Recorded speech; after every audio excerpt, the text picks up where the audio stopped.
pacientas pas neurologą gali papult keliais būdais. Tai yra simptomai, kuriuos atpažinti gali pats šeimininkas.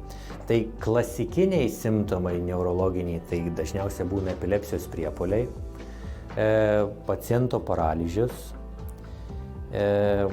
sakysim, nenormali koordinacija paciento, tai tiek ar viso kūno, ar būna nenormali galvos padėtis pasukta į šoną. Na, paskui nenormali sąmonė, tai būtų tokie, sakys, ką jau šeimininkas gali atpažinti. Paskui sekantis momentas yra, kada jau veterinarijos gydytojas, gal aš neteisingai išreikščiau, bet bendrosios praktikos, kuris, kaip aš vadinu, yra pirmasis frontas, kuris sutinka visus bet kada ir kada tas gydytojas jau pamato pacientą, jis jį apžiūri ir sako, aš galvoju, kad šitas pacientas yra neurologinis, nes, sakysim, jam labiau skauda nugarą negu pilvą, nors jis visas įsitempęs.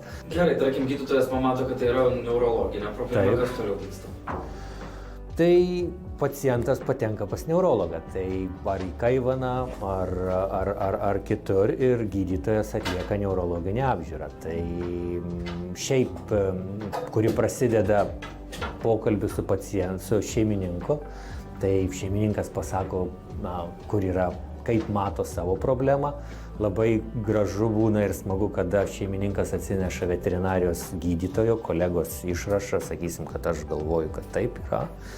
Ir tada, sakysim, po pokalbio su šeimininku prasideda paciento apžiūra.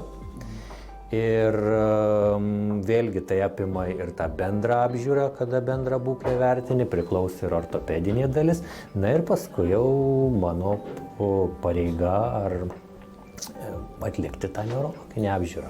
Gal aš dažniau matau skausmingas pacientas, šlubuojantis pacientas, pacientas, kurio simptomai, sakysim, gali būti neurologiniai ir tada reikia man priimt sprendimą ir pasakyti, kad tai yra ar neurologinis, ar ne neurologinis. Ir pagrinde paskui, tiesiog būna ir išimtinių pacientų, būna tokių keblių, kur atrodo, kad ir paskutiniu metu buvo pacientas, atrodo, kad bus tikrai užpakalio, sakysim, nugaros smegenų problema, bet panašu, kad buvo toksai difuzinis meningoencefalitas, tiek ir galvos smegenys apimtas viską, bet pacientas buvo labai klaidinantis, tikrai labai.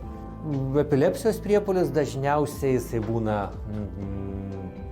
pacientas, vėlgi, gali kuris laikas prieš priepuolį pakisti elgseną, gali būti, kad tiesiog pradeda, tiesiog mato šeimininkas, kad kinta elgsena, tada neišeina su pacientu kaip kontaktuoti su savo augintiniu, ir tada vis tiek pradeda atloš galvą, tada lyg suktis į šoną, krenta ant šono, ir tada veido mimikos raumenys susitraukinėja, putos pradeda eiti, tokie vadinami tie toniniai, kloniniai galūniai, traukuliai. Bet čia yra klasikinis vaizdas, kur dar dalis yra priepuolių, kuriuos sunkiau atpažinti, kur reikia daugiau pokalbių, yra epizodai, kurie mėgdžioja arba panašus yra į epilepsijos priepuolį. Tai, šiuo atveju geriausia yra nufilmuoti.